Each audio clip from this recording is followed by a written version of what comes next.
తెలుగు రాజ్యానికి స్వాగతం. నేను సత్యనారాయణ. సాధారణంగా మధ్యతరగతి ప్రజలందరూ కూడా సేవింగ్స్ బ్యాంక్ అకౌంట్ కంపల్సరీగా ఉంటుంది. ఇప్పుడు ఆ కుటుంబ యజమానో లేదంటే ఆ ఇంట్లో ఎవరైతే ప్రధానంగా సంపాదిస్తారో వాళ్ళు ఒక అకౌంట్ పెట్టుకుంటారు. ఈ అకౌంట్‌లో డబ్బులు వేస్తూ ఉంటారు, తీస్తూ ఉంటారు. వాళ్ళు కొన్ని విషయాలు కూడా గోప్యంగా ఉంచుతారు. జనరల్‌గా ఇంటి యజమాని ఏందంటే అన్ని డబ్బులు మనం ఇంత ఉందని చెప్తే ఇంట్లో వాళ్ళు దుబారా చేస్తారని గాని రకరకాలుగా. అయితే సడెన్‌గా ఇప్పుడు ఇంటి యజమాని గాని, ప్రధానంగా ఇంట్లో సంపాదించే వ్యక్తి గాని చనిపోతే, అసలు ఆయన అకౌంట్‌లో ఉన్న డబ్బులు ఏమైనాయో, ఎంతున్నాయో ఎవరికీ తెలీదు. ఆయన తన వారసులకు సంబంధించిన ఇండికేషన్ సరిగ్గా బ్యాంకులకి ఇవ్వకపోవటం, ఇట్లా రకరకాల కారణాల వలన ఇప్పుడు ఆ డబ్బులన్నీ కూడా బ్యాంకులో ఉండిపోతున్నాయి. అంటే ఆ బ్యాంకులు బాధ్యత తీసుకొని ఎవరైతే ఆ అకౌంట్ హోల్డర్ ఉన్నారో వాళ్ళ వారసులకి ఆ డబ్బును చేర్చే పని చేయట్లేదు. ఇట్లా చేయకపోవటం వలన మొత్తం బ్యాంకుల దగ్గర కొన్ని లక్షలాది కోట్ల రూపాయలు ప్రజల ధనం అంటే మధ్యతరగతి ప్రజల ధనం మూలుతుంది. దానంతా వృధాగా వాళ్ళ దగ్గర పెట్టుకుంటున్నారు. వాళ్ళు ఈ విషయంపై మరిన్ని వివరాలు మనకు చెప్పేందుకు ఫైనాన్షియల్ అనలిస్టు, ఎకనమిస్టు డాక్టర్ వివేలన్ శాస్త్రి గారు మనతోటున్నారు. దీనికి సంబంధించిన తాజా సమాచారం ఆయన్ని అడిగి తెలుసుకుందాం. సార్ నమస్తే. నమస్కారం సార్, ఇప్పుడు అదే ఈ బ్యాంకుల్లో ఇప్పుడు ఎస్బీఐ అకౌంట్లో ఉన్న డబ్బు కానీ లేకపోతే రకరకాలుగా అంటే జనరల్గా ఏంటంటే ఈ కొంచెం కన్జర్వేటివ్ మైండ్ ఉన్న మిడిల్ క్లాస్లో తన దగ్గర ఏం డబ్బులు ఉన్నాయి అనేది తను సంపాదించే టైంలో భార్యకి పిల్లలకి చెప్తే దుబారా చేస్తారని, తను రిటైర్ అయిన టైంలోనేమో ఏదో నాకు ఎప్పుడైనా అవసరానికి పనికి వస్తుందనే ఉద్దేశంతో కొంత అమౌంట్ అట్లా ఎవరికి చెప్పకుండా దాచుకుంటూ ఉంటారు. జనరల్గా హ్యూమన్ మనస్తత్వం, మిడిల్ క్లాస్ మనస్తత్వం. దీనివల్ల అసలు బ్యాంకుల్లో ఇప్పుడు ఆ తర్వాత అసలు మరి ఏంటి వాళ్ళకి ఆ డబ్బుని సదరు యజమానికి లేదా సదరు ఖాతాదారుడికి అందించాల్సిన బాధ్యత బ్యాంకు మీద ఉందా లేదా? యాక్చువల్గా మనం ఈ బ్యాంకింగ్ కల్చర్ని ఒక విధంగా అనలైజ్ చేసినట్లయితే మనం అర్థం చేసుకోవాల్సింది ఏంటంటే, మన ఇండియన్స్ తినడమైనా మానేస్తారు కానీ సేవింగ్స్ మాత్రం చేస్తూ ఉంటారు. బ్యాంకులు అవనివ్వండి, చిట్ ఫండ్ కంపెనీలు అవనివ్వండి, నాన్ బ్యాంకింగ్ ఫైనాన్స్ కంపెనీస్ అవనివ్వండి, ప్రైవేట్ కంపెనీ డిపాజిట్స్ అవనివ్వండి, పిఎఫ్ అవనివ్వండి, ఏదైనా కానీ ఏదో విధంగా సేవింగ్స్ చేస్తూనే ఉంటారు. ఇన్సూరెన్స్ అవనివ్వండి చేస్తూనే ఉంటారు.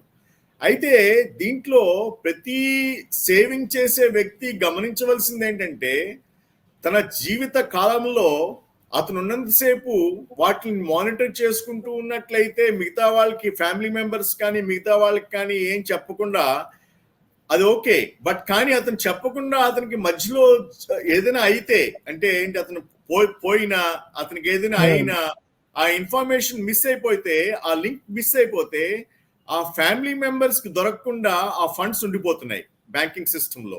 ఆ ఫండ్స్ ఏ విధంగా అక్యూములేట్ అవుతున్నాయంటే సేవింగ్స్ బ్యాంక్ రూపంలోను, తర్వాత పోస్ట్ ఆఫీస్ డిపాజిట్ల రూపంలోను, పోస్ట్ ఆఫీస్ సేవింగ్స్ అకౌంట్ రూపంలోను, అలాగే ఫిక్స్డ్ డిపాజిట్స్ రూపంలోను, అలాగే రికరింగ్ డిపాజిట్స్ రూపంలోను, అలాగే స్టాక్ మార్కెట్లో ఇన్వెస్ట్ చేసిన స్టాక్స్ రూపంలోను, అదేవిధంగా ఇన్సూరెన్స్ కంపెనీల్లో ఇన్వెస్ట్ చేసిన ఇన్సూరెన్స్ ప్రీమియమ్స్, ఆ ఇన్సూరెన్స్ తాలూకు క్లెయిమ్స్, ఇన్సూరెన్స్ ప్రీమియమ్స్ రూపంలోను, ఇలా ప్రైవేట్ కంపెనీలలో ఇన్వెస్ట్ చేసిన దీని పేరు డిపాజిట్స్ రూపంలోను, అలాగే ఇతరులకు ఇచ్చిన అప్పులు ఏదైనా ఉంటే హ్యాండ్ లోన్స్, ఆ హ్యాండ్ లోన్స్ రూపంలోను, ఈ విధంగా అన్ని రకాలుగా కూడా స్టక్ అయిపోతున్నాయి. ఎందుకంటే ఆ యజమాని అనేటువంటి వ్యక్తి ఎవరైతే వ్యవహారాలు నడిపిస్తాడో అతను ట్రాన్స్పరెంట్ గా కుటుంబ సభ్యులతో చెప్పుకోకుండా, తెలియచేయకుండా గోప్యంగా వీటిని చేస్తూ ఉండడం వల్ల ఓకే, అలా గోప్యంగా చేయని వాళ్ళలో ప్రాబ్లం లేదు.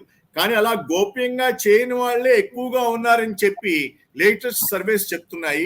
దాని ప్రకారంగా మన ఇండియాలో ఇప్పుడు 2 లక్షల కోట్ల రూపాయలు మొత్తం సిస్టంలో స్టక్ అయిపోయింది. ఏ విధంగాను బ్యాంక్స్ దగ్గర ఉంది ఆ మనీ, కానీ ఆ బ్యాంక్స్ దగ్గర ఉన్న మనీ ఈ డబ్బు నాది అని చెప్పి ఎవరు క్లెయిమ్ చేయట్లేదు. అలా క్లెయిమ్ చేయని మనీ ఎవరికి సంబంధించింది అని చెప్పి డిగ్ చేసి రీసెర్చ్ చేసినట్లయితే తెలిసేది ఏంటంటే, మధ్యతరగతి, అబోవ్ మధ్యతరగతి అంటే above middle class, poor people, working people, వీళ్ళంతా సేవ్ చేసిన మనీలే బ్యాంక్ దగ్గర అక్యూములేట్ అయిపోయి అవి వాళ్ళ లీగల్ హెయిర్స్ కి సంబంధించి కానీ, లేకపోతే వాళ్ళకి ఏ విధంగా తీసుకోవాలో తెలియక కానీ, ఒకవేళ తెలిసినా కానీ ఈ సిస్టంలో ఎంత ఫ్రస్ట్రేటింగ్ గా తయారు చేశారంటే, ఆ ఆ సిగ్నేచర్ మ్యాచ్ కాలేదు, ఈ సిగ్నేచర్ మ్యాచ్ కాలేదు, ఈ కార్డు లేదు, ఆ కార్డు లేదు అని చెప్తూ అది అంత ఫ్రస్ట్రేటింగ్ గా తయారు చేయడం మూలంగా ఆ 2,00,000 కోట్లు కూడా సిస్టమ్ లో అన్క్లెయిమ్డ్ గా ఉంటూనే ఉన్నాయి.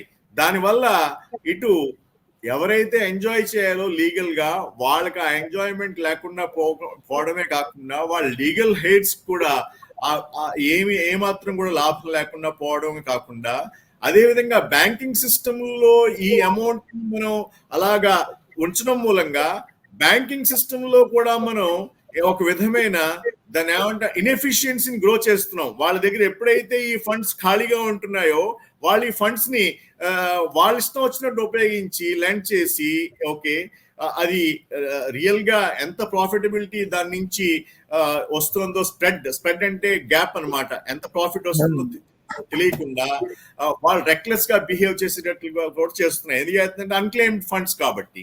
దీని తాలూకు కారణాలు ఏంటంటే ముఖ్యంగా ప్రజలు మధ్యలోనే డెత్ అవ్వడం, ఎవరైతే ఇన్వెస్ట్ చేశారో పాపులేషన్ వాళ్ళు డెత్ మధ్యలో అయిపోతూ ఉండడం ఒకటి. వాళ్ళు ఇతరులకు ఎవరికి కూడా నామినేషన్స్ కానీ విల్ కానీ లేకపోతే సక్సెషన్ కానీ ఏమీ చేయకపోవడం ఒకటి. తర్వాత ఇంకా ఏంటంటే ఈ మాత్రం ఇన్వెస్ట్ చేసామని చెప్పి ట్రాన్స్పరెంట్ గా చెప్పకపోవడం ఒకటి కుటుంబ సభ్యులకి కానీ, కుటుంబ సభ్యుల తర్వాత ఇంకొకరికి ఎవరికైనా కానీ ఇలా గోప్యంగా ఉంచడం కారణంగా ఇది ఈ సొమ్ము అనేటువంటిది బ్యాంకుల దగ్గర నిరర్ధకంగా, అంటే బ్యాంకుల దగ్గర నిరర్ధకంగా అంటే వాళ్ళ సొమ్ము వాళ్ళు ఉపయోగించుకోవాల్సింది నిరర్ధకంగా మారి బ్యాంకులు తమ యొక్క ఇన్ఎఫిషియన్సీని కవర్ చేసుకోవడానికి ఉపయోగపడుతుంది. ఓకే, ఎందుకంటే ఇప్పుడు మీరు చూసినట్లయితే కరెంట్లీ డిపాజిట్ గ్రోత్ రేట్ లేదు బ్యాంక్స్ దగ్గర, కానీ ఈ డబ్బు ఉంది. ఓకే, సో ఆ విధంగా ఏమవుతుందంటే ఈ నిరర్ధకమైన అసెట్స్ ని కవర్ చేయడం కోసం ప్రజలు ఎవరైతే క్లెయిమ్ చేయదో ఆ డబ్బుల్ని బ్యాంకులు ఉపయోగించుకోవడం అనేటువంటిది ఒక అంటే బ్యాంకులు మరి ఇంత నిర్లక్ష్యంగా ఎట్లా వ్యవహరిస్తాయండి? ఎందుకంటే బాధ్యత వహించాలి కదా డిపాజిట్స్ సొమ్ముకి. దానికి కారణం ఏంటంటే ప్రొసీజర్స్ కూడా ట్రాన్స్పరెంట్ గా ఉండాలి. ఇప్పుడు అదే వాళ్ళకి ఏమైనా డబ్బులు రావాలంటే ఊరుకోరు కదా, వెంటబడి మరి వారసులను కూడా పట్టుకుని వేధిస్తారు, వెంటబడి వేటాడతారు. అంతేకాకుండా నేను ఇక్కడ కారణం ఏంటంటే మన దేశంలో ఈ రెగ్యులేటరీ వ్యవస్థ బైఫర్కేట్ చేయబడింది. సేవింగ్స్ నిమిత్తం స్మాల్ సేవింగ్స్ రెగ్యులేటరీ ఒకటి, బ్యాంక్స్ కి ఆర్బీఐ ఒక రెగ్యులేటరీ, ఎన్బిఎఫ్సిస్ కి MCA ministry of corporate affairs రెగ్యులేటరీయే, మళ్ళీ ఆర్బీఐ కూడా రెగ్యులేటరీయే. అదే విధంగా చిట్ ఫండ్స్ కి చిట్ ఫండ్ రెగ్యులేటింగ్ కమిషనర్ వేరేగా ఉంటాడు. అంతేకాకుండా కంపెనీలు డిపాజిట్ తీసుకోవడానికి దానికి మళ్ళీ రెగ్యులేటరీ ఇంకొకటి ఎంసీఏ. అదే విధంగా మీరు స్టాక్ మార్కెట్ లో ఇన్వెస్ట్ చేస్తే stock market regulatory SEBI.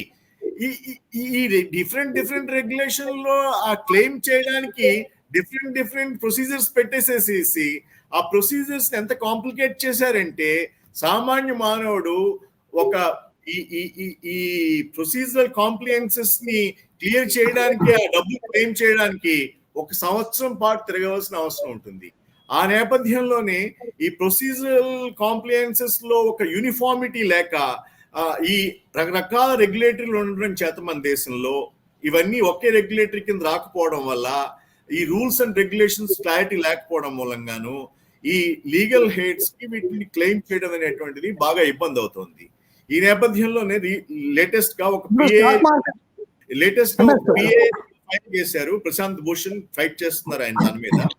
Result ఎలా వస్తుందో మనం వెయిట్ చేసి చూడాలి. ఎందుకంటే ఇది ఒకే కామన్ రెగ్యులేటరీ కింద పట్టుకొచ్చి వీటిలన్నిటిని అలాగే ఎవరైతే క్లెయిమ్ చేయలేదు వాళ్ళ ఇన్ఫర్మేషన్ అంతటినీ కూడా ఒక వెబ్సైట్ లో పొందుపరిచి అందరికీ యాక్సెసిబిలిటీ ఉండేటట్లుగాను వాళ్ళకి సంబంధించిన లీగల్ హెయిర్స్ కి లీగల్ చెకప్ చేసి వాళ్ళు నిజంగా లీగల్ హెయిర్స్ కాదో వాళ్ళని ఒక కోర్ట్ సిస్టమ్ ద్వారా వాళ్ళకి అవార్డ్ చేసి ఆ డబ్బులు తీసుకోవడానికి వెసులుబాటు కల్పించాలనేటువంటి ఒక పిఏఎల్ ఫైల్ అయింది. దాని మీద ఇంకా రిజల్ట్ రావాల్సి ఉంది. గతంలో ఇట్లా ఏదో డిమాట్ అకౌంట్స్ వదిలేసినట్లు కూడా డబ్బు ఉంటే దాన్ని ఏదో ఫండ్ కింద మార్చినట్టున్నారండి. అంటే ఇన్వెస్టర్స్ వెల్ఫేర్ ఫండ్ కింద మార్చినట్టున్నారండి. అవును, ఇన్వెస్టర్స్ ఎడ్యుకేషన్ ఫండ్ కింద మారుస్తారు. అంతేకాకుండా depositor education and awareness fund కింద కూడా మారుస్తారు ఈ డబ్బుల్ని. అలా ఎంత మార్చినప్పటికీ కూడా మీకు ప్రతి సంవత్సరం ఒక 73,000 కోట్లు వస్తూనే ఉంది అలాగా. సో అంటే మన సిస్టమ్ లో ముఖ్యంగా అది ప్రాబ్లమ్ ఇండివిజువల్స్ ది. వాళ్ళు మరి ఈ తెలుసుకుని వాళ్ళు ఎంజాయ్ చేయలేకపోయినా కానీ బ్యాంకుల్లో వేసుకుని సంతోషించినా కానీ కూడా వాళ్ళ వాళ్ళ మరి ఇంకా లైఫ్ దగ్గరికి వస్తుంది అన్నప్పుడు ఆ వారసులకు ఎవరికైనా కానీ తెలియజేసినట్లయితే ఈ ఇబ్బందులు ఉండవు. ఆ ఇబ్బందులు లేకుండా వాళ్ళు ఈ డబ్బుని ఉపయోగించుకోవడానికి, డబ్బుని ఊరికినే సంపాదించి ఎవరికో వదిలేసామన్నట్టు కాకుండా వాళ్ళ వాళ్ళ ఫ్యామిలీ మెంబర్స్ కి ఇచ్చినట్లుగా అవుతుంది.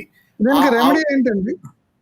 దీనికి రెమెడీ బేసికల్ గా ఒక విల్ రాయడం కానీ, మనిషి ఆరోగ్యకరంగా ఉన్నప్పుడే ఒక విల్ రాయాలి, విల్ రిజిస్ట్రేషన్ చేయించాలి.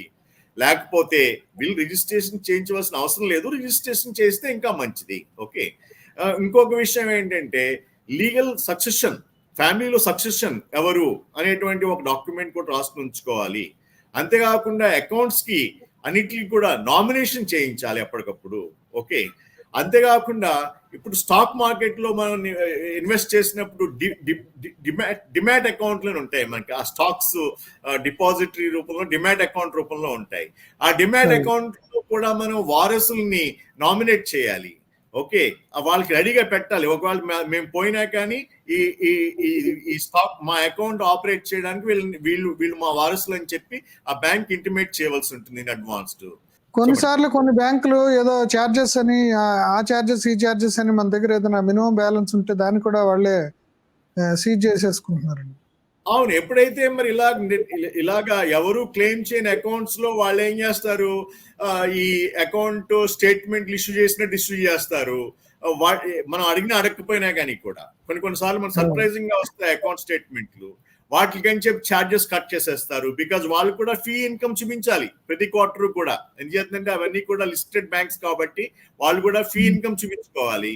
అలా చేసి మీకు కొన్ని కేసులు ఎలా ఉన్నాయంటే ఇలాగా ఛార్జెస్ కట్ చేసేసి అకౌంట్లు జీరో చేసి నెగటివ్ చూపించినవి కూడా ఉన్నాయి మీకు ఇంకా కొన్ని బ్యాంక్స్ లో. ఓకే. ఎదురుగట్టమనే పరిస్థితుల్లో కూడా అది బాగా క్రిమినల్. యాక్చువల్ గా అది too much criminal banking side నుంచి. బ్యాంకింగ్ లో డబ్బులు సేవ్ చేసుకోవడానికి మనం వెళ్తే మన డబ్బులు మనం వాడి దగ్గర పెడితే వాడు మన డబ్బులు ఉపయోగించి ప్రాఫిట్ సంపాదించుకుంటూ మనల్నే మళ్ళీ ఎదురుకట్టమనే స్థితిలోకి ఈ రోజున ఈ బ్యాంకింగ్ వ్యవస్థలోని ఈ ఫీ బేస్డ్ ఇన్కమ్ అనేటువంటి మోడల్ రావడంతో ఈ బ్యాంక్స్ లో తయారయ్యాయి. దీని మూలంగా ప్రజలు ముందుగా చేసుకోవాల్సింది ఏంటంటే తమ లీగల్ హెయిర్స్ కి ప్రాపర్ రైట్స్ ని ఇచ్చి, ప్రాపర్ నామినేషన్స్ ఇచ్చి, ప్రాపర్ విల్స్ రాసి వాళ్ళని ఎనేబుల్ చేసినట్లయితే, అది కూడా ఆరోగ్యకరంగా ఉన్నప్పుడే చేయాలి. ఇవన్నీ కూడా ఎప్పుడో మనకి 67 వచ్చిన తర్వాత చూసుకుందాం, 77 వచ్చిన తర్వాత చూసుకుందాం అంటే ఈ రోజుల్లో లైఫ్ గ్యారంటీ ఏముంది? ఎప్పుడైనా మనిషికి ఏదైనా అవ్వచ్చు. Life is not certain. అవునా కదా? అంచేత అలా చేసుకుంటే వాళ్ళకి ఏమి ఇబ్బంది ఉండదని చెప్పి నా యొక్క అభిప్రాయం అండి. Okay, thank you sir. Thank you. Please do subscribe to Telugu Rajyam channel. Please do subscribe to Telugu Rajyam channel. Please do subscribe to Telugu రాజ్యం ఛానల్. హాయ్ అండి, నేను మీ ఆర్పీని, నెల్లూరు పెద్దారెడ్డి చేపల పులుసు ఓనర్ని. మీరు తెలుగు రాజ్యం అనే ఈ యూట్యూబ్ ఛానల్ సబ్స్క్రైబ్ చేసుకుని మంచి వీడియోలతో వస్తారు. Thank you so much. Hi people, I'm Sonakshi Verma and you please watch Telugu Rajyam and please subscribe to the channel.